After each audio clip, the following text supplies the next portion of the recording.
L'entreprise, c'est quand même un outil formidable. C'est quand même l'outil de collaboration le plus évolué qu'on ait aujourd'hui. J'ai vu un petit peu ce que c'est que la réussite au sens où on l'a définit aujourd'hui. Le modèle dans lequel on évolue aujourd'hui, je ne crois pas que ce soit un modèle qui nous rende particulièrement heureux.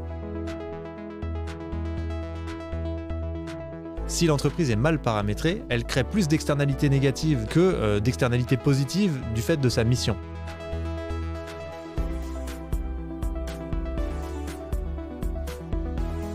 Bienvenue dans Coulisses de CEO, le podcast qui met à nu les dirigeants. Je suis Arnaud Naudan et dans chaque épisode, avec mes invités, on décrypte les challenges des leaders d'aujourd'hui et de demain. Bonjour et bienvenue dans ce nouvel épisode de Coulisses de CEO. Aujourd'hui, j'ai le plaisir de recevoir Arthur Aubeuf, un entrepreneur engagé et célèbre fondateur de Team for the Planet, une initiative innovante dédiée à la lutte contre le changement climatique et dont l'ambition est de lever 1 milliard d'euros pour créer 100 entreprises qui œuvrent à réduire les émissions de gaz à effet de serre. Grâce à un financement participatif massif, il a déjà mobilisé plus de 120 000 actionnaires et levé 35 millions d'euros. Leur modèle repose sur un nouveau type de dividende, les dividendes climat, qui mesure l'impact des réductions d'émissions sans contrepartie monétaire. Arthur est également reconnu pour sa transparence et son approche collaborative, partageant les avancées et défis du projet avec sa communauté. Team for the Planet s'est imposé comme un acteur clé dans l'innovation climatique, avec des projets impactants dans divers secteurs, allant de l'industrie au bâtiment et en passant par les énergies renouvelables. Arthur est également l'auteur d'un livre « Le meilleur est à venir », un traité sur l'optimisme que je vous invite à lire. Je suis très heureux de le recevoir aujourd'hui. Salut Arthur. Salut Arnaud, merci beaucoup pour cette très belle intro. On va partir du principe que certains ne te connaissent pas. Enfin, beaucoup, oui. Et donc, si tu peux te présenter et surtout nous dire un peu la première phase de ta vie, comment tu t'es construit. Alors, je crois que tu es né dans le Jura. Ouais, exactement. Alors dans le Haut-Bugey, voilà, pour les techniciens géographes, c'est sur le massif du Jura, mais c'est dans le département de l'Ain. Et donc, voilà, tu connais, hein, la montagne, ça vous gagne, comme on dit. J'ai eu la chance de grandir dans un petit village au milieu de la forêt où vraiment, j'étais assez préservé de pas mal de concepts du monde moderne, on va dire, avec des parents enseignants. J'ai eu une enfance vraiment très heureuse parce que quand tu passes ton temps dehors à faire des cabanes, à courir, à faire des randos, c'est assez génial. Et puis après, je me suis retrouvé en fac de sport parce que je savais pas ce que je voulais faire de ma vie. Et c'est là que l'entrepreneuriat a un peu déboulé, parce qu'en fait, en fac de sport, tu as 6 mois de vacances par an. Donc voilà, si vous avez des enfants que vous savez pas où les mettre, ils vous entraînent à être prof de sport là-bas. Et donc, je me suis retrouvé à créer des communautés en ligne sur les réseaux sociaux, à bidouiller un peu pour lancer des trucs. Ça a vachement pris très vite. J'avais plusieurs millions d'abonnés sur différentes verticales, dans la musique, dans l'humour, dans la culture. T'étais déjà dans l'environnement à ce moment-là ? Pas du tout. Du tout. En fait, je le suis intrinsèquement parce que finalement, ça fait partie de qui je suis. C'est mon ADN initial. Quand tu as grandi dans mon village, je peux te jurer que tu es quand même très proche de la nature. Mais je ne l'avais pas conscientisé, ou en tout cas, j'en faisais pas mon cheval de bataille. Et au contraire, j'étais plutôt intéressé justement par une vision de la réussite qu'on nous vend à toutes les sauces sur les réseaux sociaux, partout. Tu vois, j'avais envie de découvrir le grand monde. Et donc, comme le grand monde m'a tendu les bras, j'y suis allé à fond.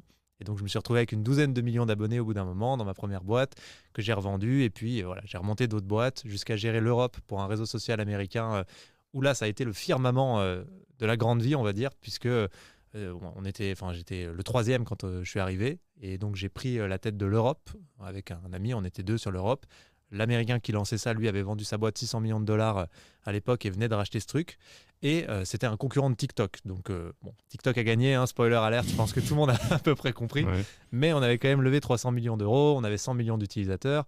Et là, j'étais vraiment, mon quotidien, c'était d'emmener des très grosses stars européennes faire des partenariats avec d'autres très grosses stars aux États-Unis, les emmener dans des villas, pour que ça fasse toujours plus de vues, toujours plus de téléchargements. Pour créer de la communauté.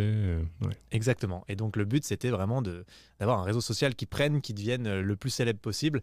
Et j'y mettais énormément de temps, énormément d'énergie. On y mettait tous énormément d'argent. Et à un moment, je me suis dit, en fait, moi, faire danser des gamins sur une appli smartphone, est-ce que c'est vraiment le but final de ma vie ? C'est ça qui est super étonnant quand on sait ce que tu fais maintenant, et tu vas nous en parler, mais ça paraît quand même à l'opposé de l'engagement pour l'utilité, pour la durabilité. Ah ouais, parce qu'en fait, on est tous éduqués à être dans le toujours plus, dans la comparaison, dans le il faut posséder beaucoup, il faut accumuler, si tu peux côtoyer des stars, si tu peux être millionnaire, et ben c'est ça le succès, tu vois. Et c'est cette vision du succès qu'on nous vend toute la journée. Donc, je ne suis pas exempt de la chose et j'ai été intéressé par cette vision du succès. Mais justement, ce qui m'a entre guillemets sauvé, en tout cas moi je le dis comme ça aujourd'hui, c'est que j'ai pu comparer cette vision-là du succès où au final, je suis quand même allé assez loin. J'ai vendu ma boîte, j'ai touché quelques centaines de milliers d'euros. Enfin voilà, j'ai vu un petit peu ce que c'est que la réussite au sens où on la définit aujourd'hui. Mais en la comparant avec finalement la réussite de mon enfance, qui était de vivre une vie simple, au contact de la nature, avec des gens avec qui je me sentais bien, sans regarder ma montre, je l'ai trouvé assez fade, cette vision pourtant survendue de la réussite. Et c'est là que ça m'a beaucoup questionné et que j'ai aussi été en dissonance, parce que je me suis dit, en fait, tu consacres ta vie à des trucs qui servent pas à grand-chose, qui sont pas très utiles et qui contribuent à détruire ce qui finalement t'apporte le plus de bien-être. Et si tu veux une anecdote un peu marrante, j'avais fait l'anniversaire privé de Snoop Dogg. Voilà, c'était le genre de soirée qu'on faisait, tu vois. Donc on était 60 à l'anniversaire privé de Snoop Dogg. Et en fait, c'était que de la comparaison, c'était que des gens qui n'avaient pas l'air très heureux, qui étaient dans le paraître à fond, qui n'étaient pas eux-mêmes. Et quand je suis rentré, je me suis empressé d'aller faire du ski de fond dans les montagnes du Jura, justement.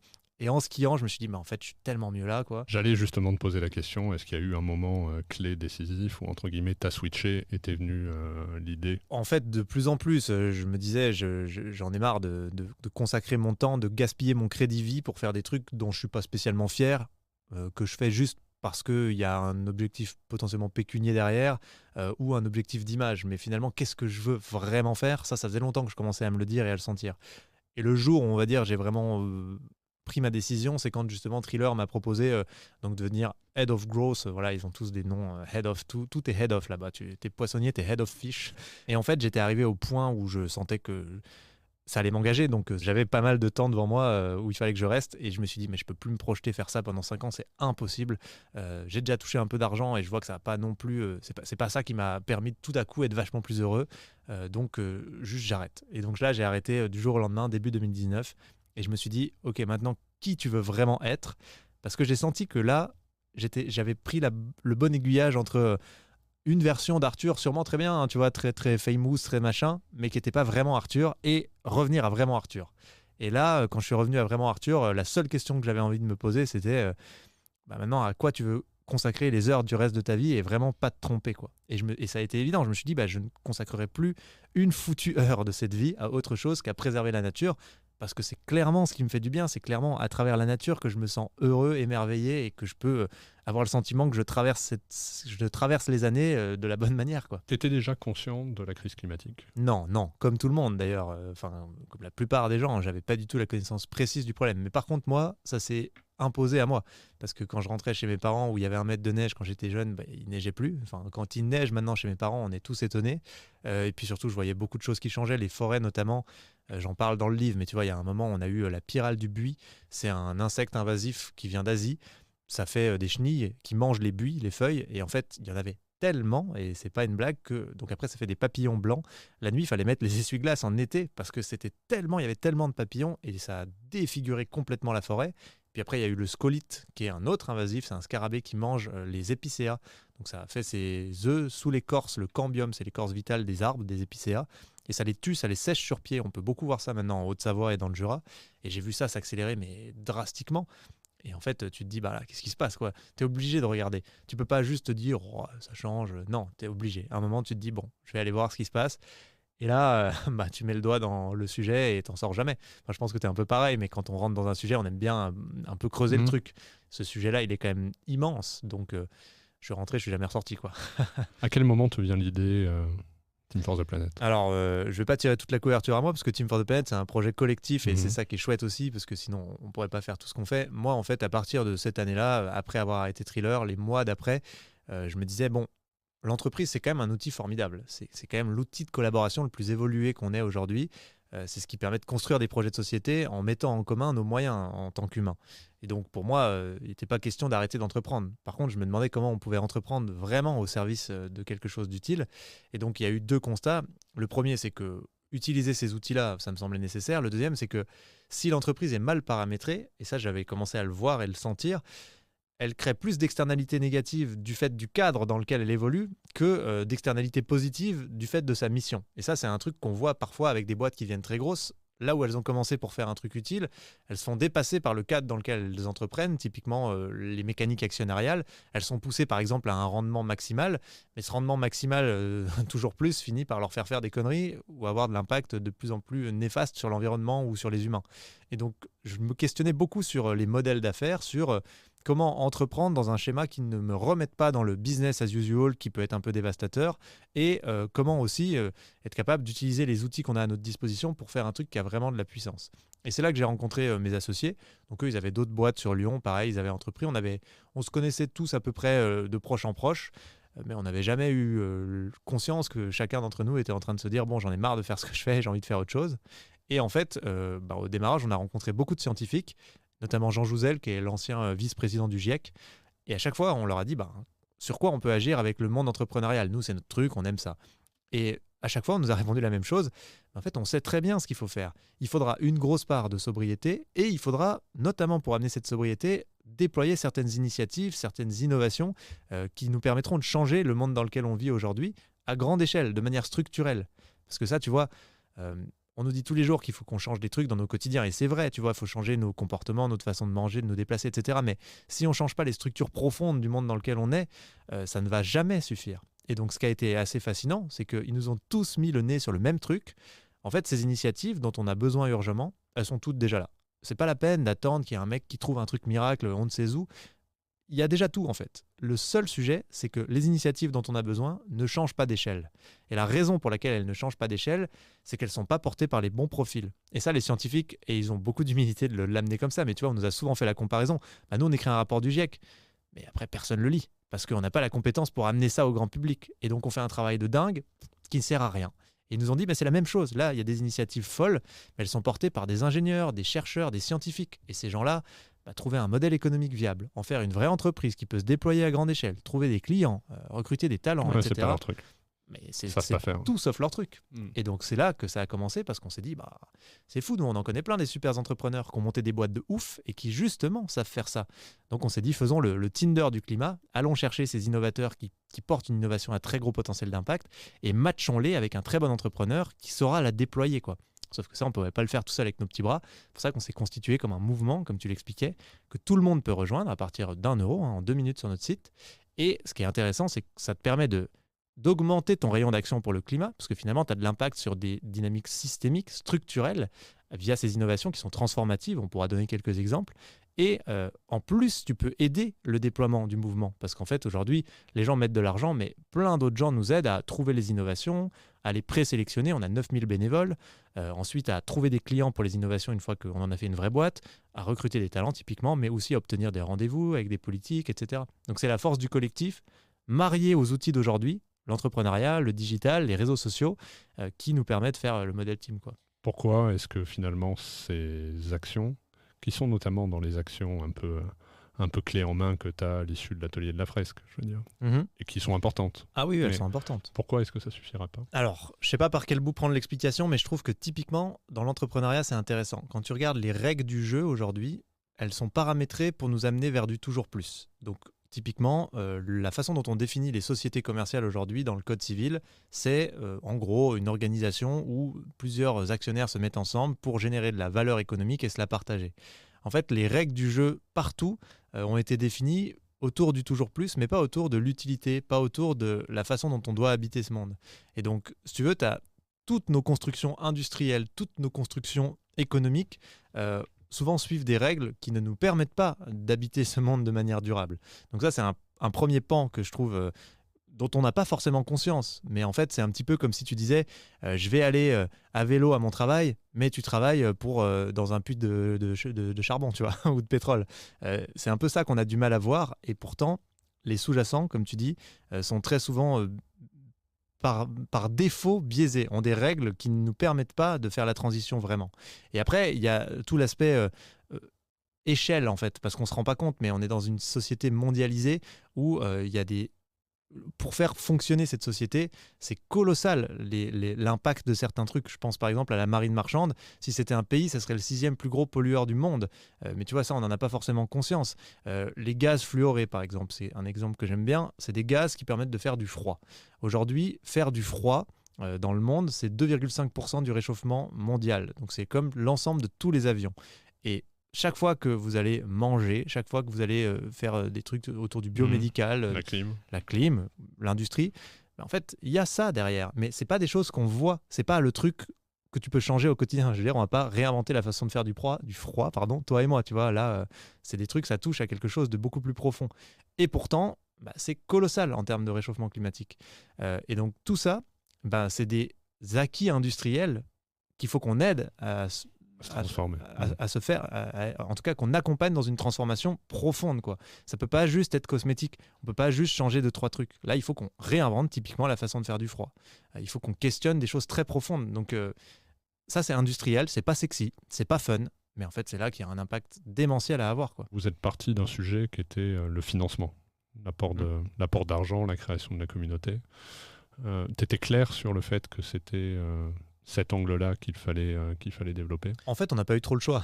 Si tu veux, au départ, quand tu arrives avec un modèle d'affaires comme le nôtre, où tu rémunères les actionnaires en dividendes climat, donc avec un indicateur supra-financier, en tout cas quelque chose qui montre l'utilité de ta boîte, mais où pour le coup, l'argent est 100% réinvesti. Donc chaque fois qu'on fait des plus-values, nous, avec les boîtes dans lesquelles on investit, on réinjecte cet argent pour relancer des boîtes. Le but, c'est d'atteindre un objectif de tonnes de CO2 évitées le plus gros possible.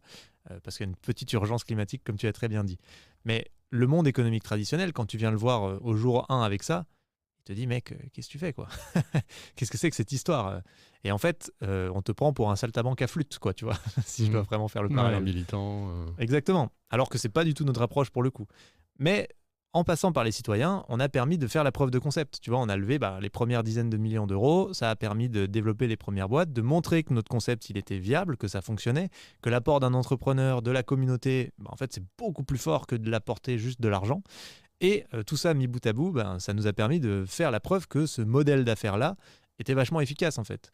Et donc à partir de là, on peut commencer à aller parler au monde économique plus traditionnel, et c'est ce que je fais maintenant tous les jours, quoi. J'ai pas dit que c'était fait encore, parce que là on est dans ce moment où il faut qu'on arrive à craquer un petit peu des règles justement compliquées. Tu vois, quand je discute avec les acteurs du monde économique plus traditionnel, ils te disent, les individus, et c'est fou, les personnes physiques ont vraiment compris, c'est ce que tu dis. Et elles ont conscience qu'il nous faut des nouveaux modèles, qu'il faut qu'on repense un peu aussi nos mécaniques, qu'on doit avoir d'abord des indicateurs d'utilité et que les profits doivent servir l'utilité d'abord et avant tout.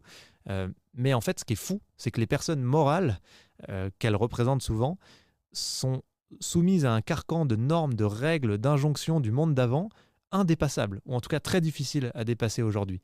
Et donc souvent, les personnes physiques te disent oui, je sais, mais je suis en dissonance à mort, parce qu'en fait, moi, au quotidien, dans mon rôle, dans ce que j'incarne en tant que chef de cette boîte ou en tant que actionnaire majoritaire, je ne peux pas, en fait. Et donc ça, c'est une limite systémique, typiquement, à laquelle on se heurte aujourd'hui. Mais le fait qu'on ait énormément de citoyens déjà derrière, qu'on ait fait beaucoup de bruit, ça aide un petit peu quand même à avoir du courage et à se dire, on va essayer de dépasser un peu certaines limites, on va essayer de tenter des trucs et puis on verra ce qui se passe, quoi. Si on regarde un peu dans le passé, qu'est-ce qui a fait que ça a fonctionné? Pour être tout à fait honnête, moi je considère toujours pas qu'on a fonctionné. Enfin, si tu veux, je pense pas qu'on a réussi quoi que ce soit.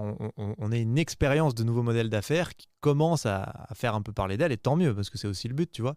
Mais au départ, on a quand même vu, quand la boule de neige a pris, que les gens voulaient faire plus que mettre de l'argent, ils voulaient aussi être ambassadeurs du truc. Et donc ça, on l'a senti dans les premiers mois.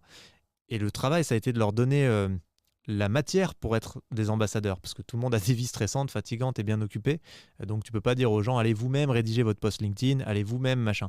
Donc nous, on a un peu utilisé les codes, encore une fois, des réseaux sociaux, et on a dit, on va leur mâcher le travail. J'allais y venir, finalement, tu fais la même chose que ce que tu as fait dans ta précédente vie, sauf que là, tu le fais pour le climat et pour l'environnement. Oui, mais ce qui est intéressant, c'est que souvent on me demande, c'est quoi les métiers du monde de demain, par exemple. Et tu vois, pour en venir à ce que tu soulèves, en fait, je pense qu'il n'y a pas tant de nouveaux métiers. C'est plus la façon dont on utilise notre métier aujourd'hui pour faire quelque chose d'autre, ou en tout cas de le tourner vers d'autres indicateurs que la performance financière, par exemple, mais en tout cas les orienter vers de l'utilité. C'est ça qui va compter, tu vois.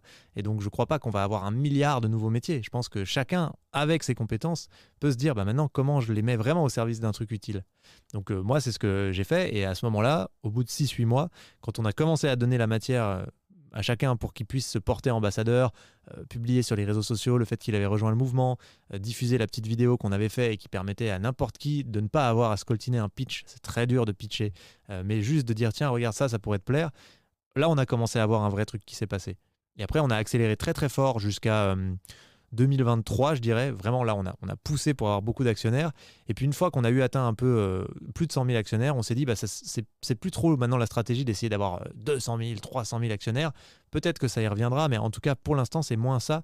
L'idée, c'est plus de dire maintenant comment on débloque les financements plus massifs par des institutionnels, par des individus fortunés, des milliardaires ou autres, parce que c'est maintenant que ça va se jouer. Et quand tu as déjà 100 000 citoyens, en fait, on se rend compte que, en tout cas, pour faire fonctionner le modèle Team for the Planet, ça suffit largement. Ça suffit, ouais. Ah oui, ça suffit, oui. Tu vois, on a 9000 bénévoles qui nous aident à présélectionner les dossiers. Donc, tout ce qu'on reçoit, déjà, nous, on fait rien pour avoir du pipe. On a reçu près de 2000 dossiers. On fait rien. C'est juste qu'on a des actionnaires donc qui connaissent. d'entrepreneurs qui ont des projets. Et ça. Donc là, tu agis comme un VC, oui. tu screens. Alors oui, mais sauf que un VC n'a pas 9000 bénévoles. Et nous, tu vois, ces gens-là, ils nous aident sur une plateforme en ligne à noter les innovations qu'on reçoit en fonction de 6 critères. La réplicabilité, les externalités négatives, parce que si c'est super pour le climat, mais que c'est pourri pour les sols, l'eau, la biodiversité, on n'ira pas. Enfin voilà, plein de critères comme ça. Ça fait une note moyenne pour chaque innovation. Et tous les trimestres, en gros, on prend le top 10 des meilleures notes qui passent ensuite en comité scientifique, en comité d'investissement. Et après, on vote en assemblée générale. Et là aussi, c'est assez intéressant parce que finalement, la sagesse des foules, tu vois que ça marche pas mal. On a fait le test, on a comparé quand tu as tous nos... Donc, en général, tu n'en as pas 9000 qui passent sur le même dossier, mais quand tu as plus de 100 personnes qui ne sont pas des experts, vraiment, ça peut être des étudiants, voilà, des fonctionnaires, n'importe qui passent sur un dossier, et la note qu'ils donnent, c'est sensiblement la même que celle qu'un expert vraiment international sur la question donne. Et on a vraiment fait les comparaisons au début. Donc c'est assez intéressant, tu vois. Et c'est ce fait, c'est cette puissance du collectif qui nous aide vachement. Pareil, nous, 100% des boîtes qu'on crée, dans la première année, trouvent leurs clients. Donc souvent, il y a déjà une structure parce que l'innovateur, il est là, il a des perfusions subventionnelles, de financement, tu vois, de subventions ou autres. Mais nous, on arrive, on restructure vraiment, on restructure l'équipe, on amène un vrai entrepreneur. Et dans l'année où on fait ça, il y a les premiers clients. Alors que des fois, ça fait 7 ans qu'ils sont là, il n'y a pas de clients. Là encore, quand tu as 120 000 actionnaires, tu te tournes vers tes actionnaires. Tu pousses les solutions sur ta communauté. En fait. Bah oui, et puis tu as plein de patrons, tu as plein de chefs d'entreprise, tu as plein de décideurs. Exactement. Les pousser chez leurs clients, chez leurs collaborateurs, et tu décuples ton impact. Là, on va sortir un truc qui s'appelle la famille du climat, juste pour te préciser, mais la puissance du truc, c'est qu'en fait, on s'est rendu compte que quand tu as 120 000 actionnaires, tu touches n'importe qui en France. En tout cas, en France et même en Europe, tu touches énormément de monde parce qu'en fait, tout le monde connaît de proche en proche, tu vois. Et donc là, on fait un truc où ils peuvent renseigner qui ils connaissent. Évidemment, on n'aspire pas de données ou quoi, c'est juste qu'ils disent, voilà, moi je connais Emmanuel Macron. Et nous, si on veut regarder, tiens, on a besoin de parler à Emmanuel Macron, on va pouvoir regarder combien de nos actionnaires le connaissent directement. Ok, on en a 4. Et on leur demande, tu peux nous faire une intro avec Emmanuel Macron. On l'a testé un peu à l'arrache, mais c'est monstrueux. Enfin, on arrive à accéder à n'importe qui. Donc tu touches tout le monde. Beaucoup de gens, ouais. Donc ça, c'est chouette, tu vois. Tu disais que les solutions existaient, que les scientifiques te disent que les solutions existent. Donc, si on reprend ton exemple du froid, il y a une solution scientifique et technique au problème. Ouais, Leviathan Dynamics, dans lequel on a investi. Eux, ils ont... complètement réussi à se passer des gaz fluorés, il n'y en a plus aucun. Donc les gaz fluorés, en moyenne, c'est 3000 fois plus réchauffant que le CO2. Et juste la clim, c'est 10% de la consommation électrique mondiale. Les gens n'ont pas forcément ça en tête, mais aujourd'hui, il y a 1,5 milliard d'unités de clim. Les projections, c'est qu'il y en aura 6 milliards en 2050. Donc si c'est déjà 10% de la consommation électrique et que juste les gaz fluorés qu'il y a là-dedans, c'est 2,5% du réchauffement, on se doute bien qu'on va avoir un problème si on ne travaille pas là-dessus. Et donc eux, ils ont réussi à faire du froid avec uniquement quelques litres d'eau en circuit fermé. Donc tu as quelques litres d'eau qui tournent dans la machine, ça suffit, ça consomme 30% d'électricité en moins qu'un système de froid traditionnel, et ça fait du froid. Mais eux, tu vois, c'est l'archétype des chercheurs géniaux qui ont bossé 7 ans là-dessus pour trouver ça, qui arrivent à faire le truc. Ils produisent du froid qui n'est pas négatif, ils produisent du froid positif. Mais ça ne répond pas à 100% du marché, mais à 80% du marché. Et en fait, les mecs, leur obsession nuit et jour, c'était d'arriver à craquer le truc du froid négatif. Nous, on les a rencontrés, on a dit, en fait, les gars, juste là, vous répondez à 80% d'un énorme problème de société. Donc c'est bon. Donc on va peut-être vous mettre un entrepreneur et avancer. Et on a recruté Naoufel, qui est un entrepreneur du monde de l'industrie, qui avait des dizaines d'années d'expérience, qui est arrivé. Et puis maintenant, ils ont Arianespace en client. Ils ont, tu vois, Citral, les tramways, parce qu'il faut refroidir les tramways. On ne se rend pas compte, il y a énormément de matière à refroidir, et notamment dans les systèmes électriques. Enfin voilà, ils avancent, quoi. Finalement, si je te comprends bien, l'enjeu, c'est même pas simplement un sujet de financer ces projets, c'est c'est de matcher des solutions techniques avec des entrepreneurs qui vont arriver à faire passer ces innovations at scale. C'est une des parties de ce qui nous aidera à faire la transition. Il n'y a pas que les solutions techniques. C'est important de le préciser parce que beaucoup de gens ont une pensée un peu techno-solutionniste et disent ah bah cool, il faut juste déployer les innovations. Je sais que c'est pas ton cas. Non mais j'allais y Non. venir sur ce sujet-là et je trouve ça intéressant qu'on en parle parce que t'entends effectivement des gens qui disent super l'IA générative, en gros l'IA va nous sauver ou alors ça sera vraiment pas le cas. On n'a pas tout découvert et donc effectivement on va finir par trouver un système d'énergie qui permettra de remplacer le pétrole et le charbon et donc attendons mais il va y avoir une solution technique. Ouais, mais en fait bon, on ouvrira ce chapitre mais on sait que c'est pas le cas. Par contre, il en faut une partie, d'ailleurs le GIEC le dit dans tous les rapports, ils disent qu'il y aura une partie qui viendra de solutions, mais c'est pas que technique d'ailleurs, ça peut être même des innovations de modèles. Tu vois, la plus grande innovation de Team for the Planet, c'est notre modèle. Et donc là, ça vient à ta question, est-ce que c'est un souci d'argent ? C'est pas un souci de quantité d'argent disponible, parce que clairement, il y a de l'argent en masse, vraiment. C'est un souci de capacité à allouer l'argent. Et en fait, la raison pour laquelle on n'alloue pas bien l'argent, et c'est pour ça qu'on a aussi choisi de faire un modèle différent, parce que nous, on n'est pas juste là pour dire il faut faire différemment. On a basé ça sur le fait qu'aujourd'hui, le monde économique traditionnel ne sait pas financer les innovations cruciales pour la transition. Et la raison pour laquelle il ne sait pas les financer, c'est qu'il est soumis justement à une matrice de l'ancien monde avec des impératifs de rendement à très court terme, très importants. Les standards de rendement financier aujourd'hui, il faut quand même s'accrocher pour correspondre à ça. Il a besoin de faire des exits au bout de quelques années pour s'y retrouver ses billes. Et en fait, ces innovations-là, qui sont structurantes, comme on l'a dit, et qui sont très souvent des innovations industrielles, quand même techniques, c'est pas une appli de rencontre. Enfin, je veux dire, c'est pas un truc où tu vas pouvoir faire un x5 en 5 ans, ça n'existe pas. Et donc, c'est pas des machines à cash, c'est des boîtes rentables. On va pas sauver le monde avec des boîtes en faillite, je crois que là, on est à peu près tous d'accord. Mais ça ne correspond plus aux standards économiques. Et en fait, le problème, c'est que le monde économique ne sait plus financer ça, parce qu'on s'est tellement sacisé avec la révolution Internet qu'on a créé des standards qui ne correspondent à rien dans le monde physique. Et donc, je veux dire, ce qui fait le tissu industriel aujourd'hui, le tissu économique, c'est des très belles PME, mais c'est les licornes d'il y a 3 ans, elles sont où ? Enfin, ressors-moi un nom d'une licorne d'il y a 3 ans qui est toujours là. On s'en fout en fait de ça. Mais pourtant, le monde économique aujourd'hui fonctionne comme ça. Et donc là, le sujet, c'est de dire comment je crée un modèle de financement où j'ai pas une pression de mes actionnaires sur le return, voilà, qui me permet d'avoir du temps, d'aller sur des boîtes qui seront pas des machines à cash, mais par contre qui sont décisives en fait. Et donc c'est ça que nous on a essayé d'imaginer.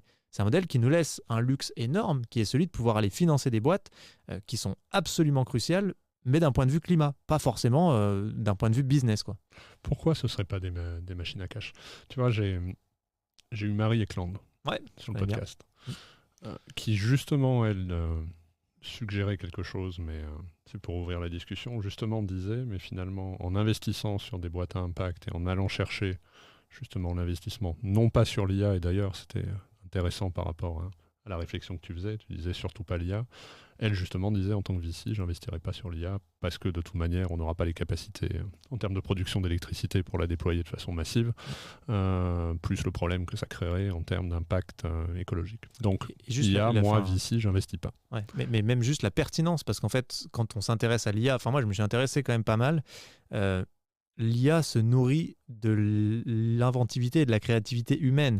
Si demain, et c'est ce qu'espèrent les mecs qui te disent l'IA va nous trouver une solution, l'IA commence à s'auto-alimenter, en fait elle s'effondre. Ça a déjà été montré parce qu'elle devient de plus en plus médiocre. Elle se base sur ses propres bases de données qui sont de plus en plus médiocres parce qu'elle n'a pas cette capacité à recréer de la donnée. Elle ne sait pas faire ça. Si on ne l'alimente pas, nous... Elle s'effondre sur elle-même. Donc en fait, c'est super pour synthétiser de la connaissance, pour nous aider à mieux organiser et gérer nos connaissances, nos découvertes, nos avancées, mais ça va pas nous aider, ça va pas être ce qui va nous sortir le cul des ronces. Voilà. Mais par contre, elle disait qu'elle, en tant qu'investisseuse, ce qu'elle cherchait à démontrer, c'était que justement, en se donnant effectivement un petit peu plus de temps, la boîte qui peut apporter une solution sur le sujet du froid, le marché est tel derrière qu'on peut en faire une licorne. Oui, là où elle a raison, c'est que il va falloir qu'il y ait des secteurs en très forte croissance. Tu vois, enfin, je veux dire, même quand on parle de décroissance, ça veut rien dire. Enfin, ça ne veut dire qu'une chose à l'échelle macroéconomique. Mais en fait, typiquement, les énergies renouvelables doivent remplacer les énergies pétrole, charbon, gaz, voilà. Mais ça ne pourra pas être un standard comme c'est le cas aujourd'hui. En fait, il va y avoir des gros rendements pendant une période. Mais une fois qu'on a remplacé le piège, et justement, moi, je suis administrateur de Lumia, qui est sur l'entreprise régénérative. Le piège, c'est la durée. C'est si tu dis, vous aurez tout le temps ce rendement, voilà, c'est tel taux de rendement. En fait, non, une fois que tu as remplacé, si tu restes dans cet impératif de rendement, tu vas faire des conneries, même avec les énergies renouvelables. Et ça va être les mêmes conneries qu'avec le pétrole. Et donc, le gros sujet qui est très dur à entendre, c'est que aujourd'hui, nos standards de rendement à une échelle macroéconomique ne sont juste pas compatibles avec la capacité de renouvellement des écosystèmes. Donc oui, c'est vrai, on peut proposer du beau rendement à nos investisseurs sur quelques années, mais il faut être transparent. Ces quelques années, ça va être le temps de faire la transition. Mais il faut qu'on réinstalle un nouvel équilibre, et si on atteint cet équilibre, vous n'allez pas vous en mettre plein les fouilles jusqu'à la fin du siècle. C'est pas vrai. Donc en tout cas, de ce que je vois, et c'est pas moi qui dis ça, c'est beaucoup de discussions, je pense à Nicolas Dufresne récemment, enfin des économistes qui réfléchissent beaucoup à ces questions, il faut qu'on comprenne qu'aujourd'hui, en moyenne, les rendements devraient être négatifs. Donc c'est violent, hein, parce que c'est dur à entendre, on n'est pas du tout dans ce schéma-là. Mais quand tu reviens, et j'aime beaucoup Jason Hickel, qui est justement un économiste américain qui a beaucoup creusé cette question, il te dit, en fait, les mécaniques de rendement qu'on a créées, on les a fait dans un bug de la matrice. Ce bug, c'est la découverte des Amériques. C'est le moment où, en fait, on a dit, tiens, tout à coup, il y a pléthore de trucs qu'on peut aller piller là, dans un continent, c'est gratuit. Bon, bah, du coup, on va tous envoyer des bateaux. Ouais, par contre, les bateaux, ils ont une chance sur deux d'y rester. Donc, bah, en fait, rémunérez-moi le risque. Moi qui finance l'expédition, ok, je vous file de l'argent pour que vous y alliez. Je sais que c'est chouette parce que vous allez revenir avec plein de trucs. Et comme vous allez revenir avec plein de trucs et que c'est gratuit, vous pouvez très bien me rémunérer le risque, puisque vous avez une chance sur deux d'y rester. Et c'est là que est né, entre guillemets, le capitalisme, tu vois. Et le problème, c'est que ça, on l'a continué, on l'a ancré, on en a fait quelque chose d'hyper normal. Sauf que maintenant, on est au max des ressources, quoi. Je veux dire, on prend tout ce que la Terre nous offre, on crame déjà 1,7 fois ce que la planète est capable de renouveler par an. Donc là, on comprend quand même bien que ça pose problème. Et c'est ça qui est intéressant, tu vois, sur ces histoires de rendement. Oui, il y aura des façons de s'enrichir avec la transition, mais je trouve que le discours tout seul est dangereux. Il faut ramener un peu le contexte. C'est très bien s'il y a des incitations, parce que les mecs vont s'enrichir sur du court terme, à flécher l'argent autrement. Mais si on reparamètre le logiciel de la même manière en disant hop, c'est ça les standards, let's go, ben, même quand on aura réussi la transition écologique, derrière, on va se refoutre dans la merde.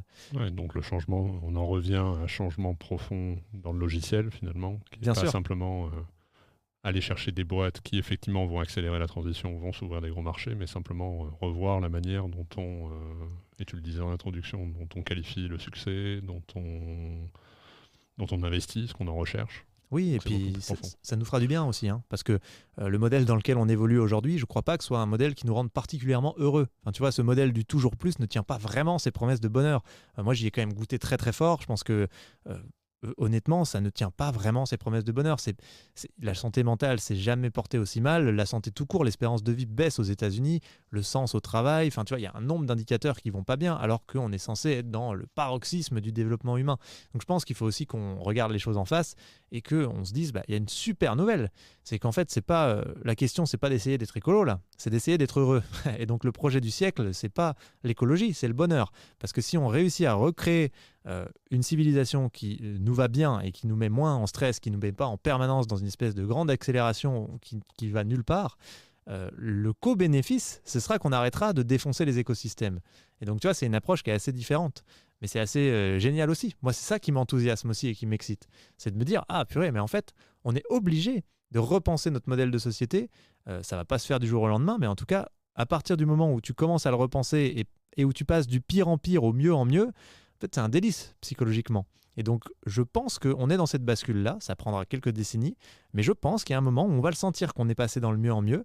Peut-être qu'on va prendre des points bas très violents, et c'est possible parce que ce système est très résilient et très fort pour s'accaparer plein de concepts, justement. Mais je suis assez convaincu que ce mieux en mieux va arriver et qu'il est lié d'abord et avant tout à un profond besoin de bonheur et de bien-être de l'espèce humaine, en fait, qui aujourd'hui, pour les plus privilégiés, donc nous, finalement on se dit, bah oui, j'ai un certain niveau de confort, oui, j'ai accès à des choses, c'est pas ça qui me rend heureux. Mais en fait, pour la plupart, c'est presque des pièges, tu vois.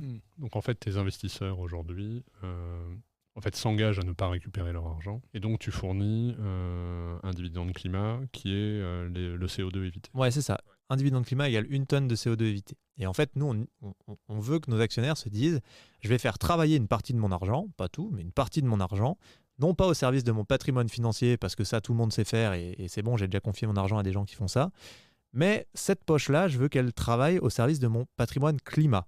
Je veux que le rendement euro investi, tonne de CO2 évité, soit le plus important possible. Et pour faire ça, plus on réinjecte d'argent dans la roue, mieux c'est. Donc nous, dès qu'on crée des boîtes qui génèrent des bénéfices, des plus-values, soit par des sorties, parce qu'on peut sortir, il n'y a pas de problème, des reventes, il n'y a pas de problème, soit par juste des plus-values normales, en fait, cet argent, nous, statutairement, on a imposé de le réinjecter pour relancer de nouvelles initiatives et faire en sorte que votre nombre de tonnes de CO2 évitées par euro investi augmente à chaque fois. C'est ça le principe du truc, quoi. Est-ce que c'est du mécénat? Est-ce que c'est dans ma démarche net zéro, j'intègre ça et ça m'aide à compenser? Enfin, tu vois, quel est le... C'est pas de la compensation, le dividende climat. Donc attention, c'est de la contribution, qui est le nouveau mot. Pour aller très très vite et comprendre, la compensation, si on devait compenser l'ensemble des émissions de l'humanité annuelles, il faudrait planter 4,5 fois la Terre en arbres. Donc on est un peu limité là-dessus. Maintenant, il faut de la contribution. Moi, j'aime bien dire de la transformation. Hein, c'est ce qu'on se disait au début. Et donc là, on a un indicateur de contribution qui est le dividende climat. Je leur dis deux choses aux boîtes. Et je vais pas te mentir, ça marche pas sur beaucoup de boîtes parce que la plupart sont dans les logiciels qu'on se disait. Mais en tout cas, je leur dis, il faut que vous démontriez que vous êtes engagé dans ces sujets et la meilleure façon de le faire, votre meilleur actif, c'est votre argent, parce que c'est pas mettre des poubelles jaunes qui va non seulement convaincre vos collaborateurs et vos parties prenantes et qui va en plus donner le sentiment que vous faites une vraie démarche impliquée, c'est comment vous fléchez vos meilleurs actifs, c'est-à-dire votre argent.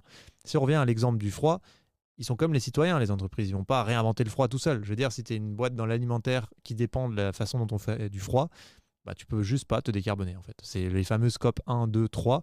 Tu as 5% sur 1 et 2, donc tes émissions directes et celles de tes clients. Et 95%, c'est lié typiquement au fait que on vit dans un monde où faire du froid, aujourd'hui, ça pollue à mort. Et donc ta seule façon de faire évoluer ça, si on reste sur l'exemple du froid, mais c'est ça pour 100 000 exemples. Hein. Chaque fois que je parle avec un dirigeant d'entreprise, il me sort un exemple et je dis, voilà, en fait... typiquement, pour le froid, la seule façon que tu as de faire en sorte que ta boîte se décarbone, donc de se passer des gaz fluorés pour faire du froid, c'est de mettre dans une grande tirelire collective une partie de tes ressources avec tous ceux qui ont besoin que le froid, ça change, et de faire en sorte que des solutions comme Leviathan Dynamics soient suffisamment mûres et matures pour que vous puissiez tous être clients et que tous ensemble, vous baissiez votre impact. En fait, il n'y a pas d'autre solution. Il n'y a pas d'autre solution, à moins d'avoir une boîte qui a tellement de trésors que tu peux tout seul financer la réinvention du froid, mais ça n'arrive jamais. Et donc ça, c'est un premier argument. Sur la mobilité, on a 50 bureaux aujourd'hui en France. C'est compliqué dans les petites villes pour avoir une mobilité bas carbone aujourd'hui. Oui, mais même pour les citoyens. Enfin, je veux dire, c'est pareil. Quand tu es tout seul, oui, tu peux faire un premier geste, tu peux faire des trucs, mais il y a un moment, tu es limité. Tu as besoin pour que tu puisses faire ta propre transition, que le monde dans lequel on vit change. S'il n'y a pas de train chez toi, ce que tu dis avec les petites communes, tu vas prendre ta voiture, quoi. Enfin, je veux dire, t'es pas Jésus, tu vas pas voler, quoi. Et donc, le problème, c'est que les entreprises ont les mêmes problèmes. Et donc, on est contraint de jouer collectif. Et ce qui est intéressant, c'est que pour le coup, moi, j'aime bien dire, c'est un peu comme si vous investissiez dans une agence de marketing. Vous savez pas faire de marketing, c'est pas votre métier. Vous n'allez pas former des gens en interne et développer un pôle marketing parce que vous êtes trop petit, par exemple, ou que ça vous intéresse pas. Vous allez faire quoi? Prendre une agence marketing. Là, on parle de faire en sorte que tout votre secteur puisse se décarboner. Vous n'allez pas faire ça tout seul, former des gens en interne, etc. Donc Team for the Planet, c'est un peu comme si vous aviez votre agence de décarbonation. Vous mettez une partie de vos ressources là-dedans, financières, et grâce au collectif, au fait que d'autres vont le faire, on va pouvoir faire avancer le schmilblick tous ensemble. Et vous allez avoir une preuve tangible, auditée, certifiée, donc le dividende climat, qui rentre dans le référentiel européen de la comptabilité extra-financière, pour pouvoir ajouter dans votre rapport extra-financier, même si ça ne compense pas, la preuve qu'en fait vous avez alloué une partie des ressources de l'entreprise à la décarbonation par de la transformation profonde, donc de la contribution. Et ça, vos collaborateurs vont le voir, vos parties prenantes vont pouvoir le voir, vos clients vont le voir. Et tu vois, notre plus gros investisseur, il a mis 5 millions d'euros chez nous et il a déjà prouvé qu'en fait, ça augmente son business. Ça paraît fou, mais en fait, il a déjà plus de clients qui viennent chez lui parce qu'il le montre à ses clients. Il dit, regardez, quand vous investissez 1 euro chez moi, il y a 80 centimes qui vont dans le fait de répondre à votre besoin avec un peu de marge. Et il y a 20 centimes, nous, on les met dans notre fonds de dotation et on investit dans Team for the Planet, par exemple. Donc, chaque fois que vous mettez 1 euro en étant client chez nous, vous faites plus que juste répondre à votre besoin. Vous nous aidez à financer des mécaniques comme celle-ci pour décarboner à grande échelle. Je disais finalement le pitch est aller sur les fonds de dotation. Et les fonds de dotation se sont quand même beaucoup développés dans les entreprises. Ça doit quand même permettre de lever un frein pour avoir un investissement plus important des corporates. Oui, ça aide pas mal. En tout cas, là, le podcast pourrait devenir très intéressant si t'es chaud. Hein.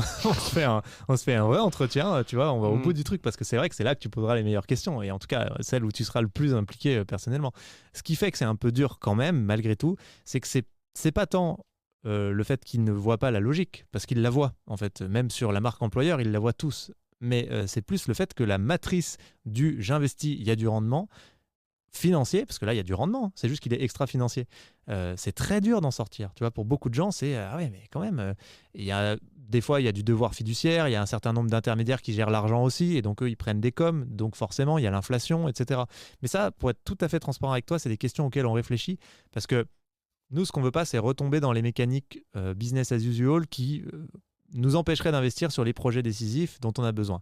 À partir du moment où on pense le modèle pour que ça nous permette de faire ça, on n'a pas trop de problèmes. Ce que nous disent des gens comme Christophe Sample, justement, c'est oui, mais sur la durée, si vous aviez un rendement, pareil, vous finiriez par être gangréné par le besoin des actionnaires d'augmenter leur profitabilité chaque année, et donc vous seriez de moins en moins impactant jusqu'à peut-être même vous mettre à faire des conneries. Et donc, nous, on n'est pas fermé et on réfléchit même à l'idée que une fois qu'on a atteint notre objectif de faire 100 investissements, par exemple, bah, si on a fait les 100 investissements, on n'a pas de problème à céder toutes nos participations, à dire bah, c'est bon, on a atteint l'objectif, les actionnaires sont venus là pour ça, on cède nos participations parce qu'elles vont continuer dans la vie normale, mais nous, on les a emmenées à l'endroit où il fallait qu'elles soient et maintenant, elles sont compatibles, on va dire, pour pouvoir être financées autrement ou se développer sans financement.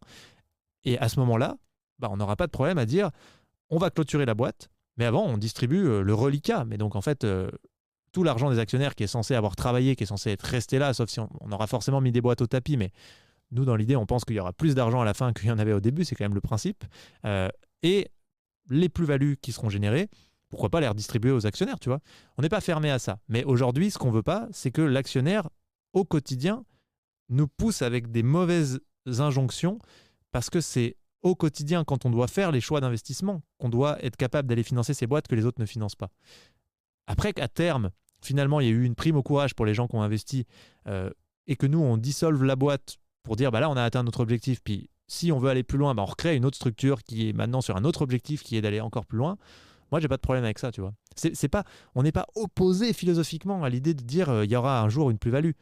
Ce qu'on ne veut pas faire, c'est tomber dans des mécaniques qu'on a bien étudiées du coup depuis. Et que les gens investissent dans cette perspective-là. C'est ça, parce qu'en fait, à partir du moment où tu as cette case-là qui est allumée, bah, en fait, tu ne vas pas aller travailler au plein potentiel de décarbonation de tes participations. C'est pas vrai, parce qu'en fait, on est tous guidés vers ouais, mais comment elle peut générer un peu plus de pognon. Et en vrai, à la fin, à chaque fois, quand tu dois générer plus de pognon, bah, tu fais des choix qui ne sont pas 100% orientés sur la mission, forcément. Tu commences à faire des arbitrages, et ces arbitrages, ils sont de plus en plus en faveur du fait de devoir générer plus de résultats, d'EBITDA. Et le problème, c'est que ce n'est pas de l'argent que tu peux remettre dans l'impact, dans la mission, dans le déploiement de la boîte. Et donc, nous, on pense que ça, au bout de quelques années, ça peut vraiment faire une très, très grosse diff.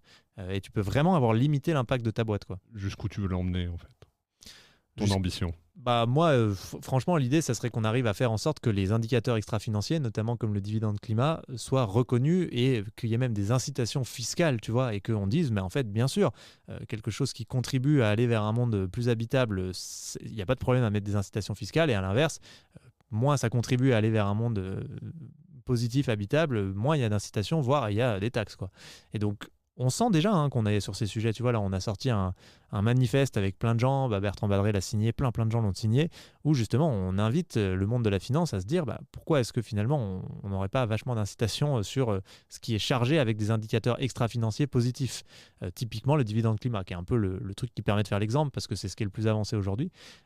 Et en fait, on sent que tout le monde est hyper réceptif. Enfin, tu vois, juste après ce podcast, je vais au truc de l'AGFI, là, de la finance, justement, pour parler de ça, parce qu'en fait, ça intéresse tout le monde. Et donc, moi, mon goal, mon Graal, vraiment, ça serait que je sois plus utile à Team for the Planet, que la structure me dépasse, qu'elle ait plus besoin de moi, parce qu'en fait, elle peut continuer sa mission sans moi, et qu'on ait réussi à craquer ça, tu vois, dans le monde de la finance, en tout cas, qu'on ait fait suffisamment réfléchir des gens pour qu'on se dise, bah oui, en fait, c'est clair, il nous faut d'autres types d'indicateurs, et il faut qu'on organise le monde de la finance autour de ces autres indicateurs, quoi. J'imagine que ça fait aussi partie de ton job de parler avec les pouvoirs publics et de faire du lobbying. Quel est le degré de discussion et surtout l'écoute que tu as? Bon, là, il y a eu un petit sujet de remaniement au milieu qui a un peu... Mais en tout cas, j'ai rencontré beaucoup de ministres, plusieurs qui sont toujours en fonction, en bonne fonction d'ailleurs. Je pense qu'on a un bon degré d'écoute. Après, est-ce que ça produit quelque chose? C'est difficile à dire, honnêtement. C'est vraiment un truc... Mais je me rends compte que c'est bien d'être à l'extérieur et de faire des exemples concrets, parce qu'en fait, ils s'appuient dessus. Et ça, c'est un peu la conclusion de cette année pour moi, c'est... En fait, on est toujours en colère contre nos politiques parce qu'on attend d'eux qu'ils inventent, qu'ils créent, qu'ils trouvent des solutions à nos problèmes. Mais en fait, l'appareil politique n'est pas compatible avec ça. Il n'y a pas de créativité. Quand je discute avec des ministres à huis clos, ils te disent « Ouais, mais en fait, moi, je suis dans une lessiveuse, quoi. Juste, je dois prendre des décisions toutes les 2 minutes sur des trucs que je n'ai pas étudiés depuis 10 ans. » C'est ça la réalité de la chose. Et donc, ils te disent « Vous, si vous pouvez faire des exemples, nous montrer que d'autres voies sont possibles à une échelle significative et crédible, mais c'est du pain béni, parce qu'en fait, on ne demande que ça. » Et donc, je pense que c'est principalement à ça que je sers aujourd'hui. C'est-à-dire, si, d'autres voies sont possibles, regardez, on le fait, nous, en fait. On l'a fait. On a 120 000 actionnaires. Les mecs, ils sont là. Ils ont mis de l'argent. Et donc, oui, ils l'ont fait. C'est possible. Et ça, bah, tu vois, typiquement, Christophe Béchu avait vachement poussé pour l'investissement de l'ADEME. Et on a assisté à un combat idéologique en sous-marin au niveau politique, mais au plus haut niveau. C'était fou. Enfin, à la base, on devait avoir 15 millions d'euros. Ça a été une baston sans nom pour qu'il y a des mecs qui disaient non, on n'ouvrira jamais la porte à ces sujets-là parce que ça serait ouvrir la boîte de Pandore sur les nouveaux indicateurs et tout. Plutôt du côté de Bercy. Et en face, t'en avais qui disaient non, mais si, en fait, on écrit des livres, on fait tous des posts LinkedIn, on parle de ça dans nos discours, on n'arrête pas de le dire, qu'il nous faut des nouveaux modèles d'affaires, qu'il faut qu'on repense un peu tout ça. Là, il y a des types, ils le font, évidemment qu'on va les aider. Et tu vois, l'ADEME, c'est un investissement unique dans le monde, ce qu'ils ont fait. Enfin, ils sont allés, sans aucun rendement financier, investir contre uniquement du dividende climat, sans des fiscs, sans que ça soit de la philanthropie. Enfin, tu vois, c'est un truc, c'est un symbole fort, quoi. J'ai entendu certains encore nous dire que ton livre leur avait fait du bien. Qu'est-ce que tu as cherché à passer comme message pour ceux qui ne l'ont pas lu? Oh, ah ouais, il y en a encore beaucoup qui ne l'ont pas lu, hein, je peux te le dire. Sur le pushback, pour quand même faire une petite parenthèse là-dessus, ce qui est un peu dommage, et je comprends hein, que ça nous revienne dessus, les priorités, tu vois, on va dire, du monde normal. Mais typiquement, ce qu'il faudrait quand même qu'on comprenne, c'est que c'est complètement lié. Tu vois, ma copine, par exemple, elle est entrepreneur, elle est dans le chocolat. Bah là, ils ont reçu un courrier de Valrhona qui leur dit, bah, en fait, là, il y a trop de canicules, le prix du chocolat, il augmente de 400%. Et donc, en fait, le prix des denrées, des matériaux, des ressources est complètement lié à l'état du monde. Et évidemment que derrière, le pouvoir d'achat, c'est la priorité des Français. Mais en fait, n'oublions pas que c'est la même chose. En fait. Si le climat se dérègle, le pouvoir d'achat, il va être pourri parce que les prix vont exploser. C'est le premier effet du dérèglement climatique, c'est de faire exploser tous les prix. L'énergie, voilà, on l'a un petit peu vu quand même. Nous, on fait beaucoup d'études sur les ressources. Et effectivement, sur l'impact que pourrait avoir une raréfaction de certaines ressources. Bien sûr. À la fois sur la capacité à continuer de faire du business, mais aussi sur les prix, quoi. Ben oui. Effectivement, s'il y a moins de ressources. Il y a quand même un moment, même si c'est pas directement mathématique, parce que comme tu as les marchés au milieu et la finance qui s'est un peu organisée, des fois tu as des trucs un peu bizarres, mais à la fin, malgré tout, voilà. Pourquoi un livre qui s'appelle Le meilleur est à venir? En fait, parce que c'est la révélation de mon expérience avec Team for the Planet ces quelques années. C'est justement que je me suis rendu compte, là où je pensais qu'on allait devoir se priver, en fait, finalement, être dans de la contrainte, dans de la restriction, et que voilà, c'était pour le mieux, parce que ça allait nous permettre de sauver l'avenir, que tout ça, en fait, c'était faux. En fait, c'est pas le sujet. Déjà, ça donne pas envie. Si on parle du pessimisme, je trouve que ça n'est en rien fédérateur, le pessimisme. Je veux dire, on se lève pas le matin pour sauver les meubles. Enfin, moi, je veux dire, éviter la catastrophe climatique, ça ne m'énergise pas. C'est une histoire qui m'épuise, comme tout le monde d'ailleurs. Et donc, tant que cette histoire sera l'histoire principale dans les médias, il faudra pas s'étonner que les gens s'énervent pas un peu plus sur la question. Je veux dire, personne n'a envie de se lever le matin pour aller éviter la catastrophe climatique. C'est un truc, tu as envie de te lever le matin pour un futur qui fait envie, un truc qui t'enthousiasme, qui t'énergise. Tu vois, mon grand-père me racontait dans les années 50, quand tu disais à un gosse, c'est quoi les années 2000 ? Mais tous les gosses avaient des étoiles dans les yeux. Parce qu'en fait, il y avait un projet de société qui était les voitures volantes, l'énergie infinie, etc. En fait, c'était clair et c'était partagé. Alors oui, on avait nos clivages partisans, il y avait plein de problèmes, mais ce truc était tellement fort et tellement fédérateur qu'il était au-delà des clivages partisans. Et donc, il emmenait toute la population qui se remontait les manches en disant « Moi, je veux vieillir dans ce monde-là ». Alors bon, en l'occurrence, les limites physiques du monde ont fait que ce projet de société est en train un peu de se casser la gueule quand même. Mais aujourd'hui, quand tu dis à un jeune « C'est quoi 2080 ?», il te dit « Survivre ».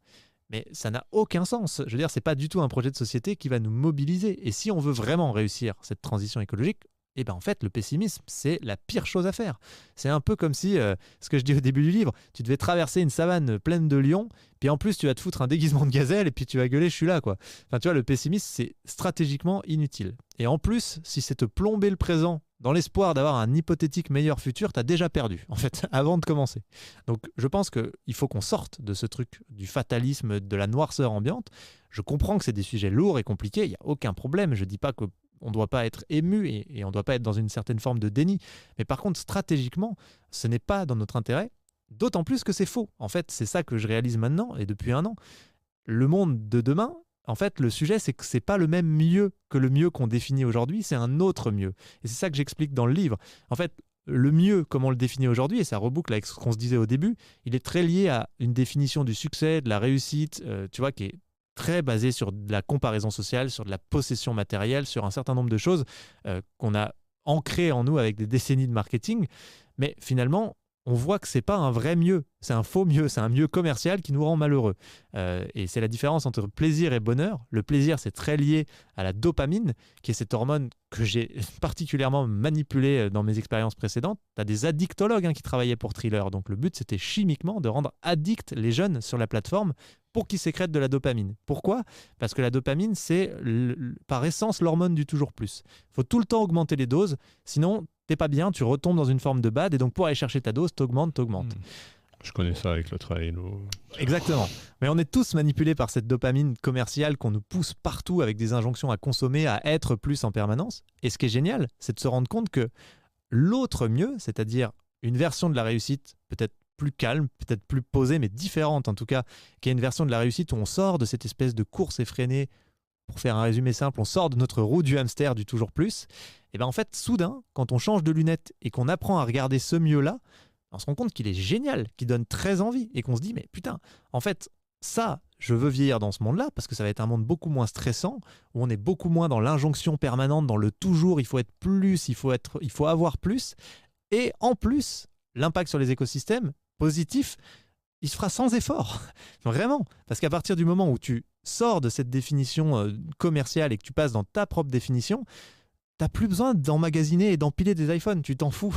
Et c'est ça qui est génial, c'est que tu sors complètement du consumérisme effréné, du truc où il faut posséder absolument.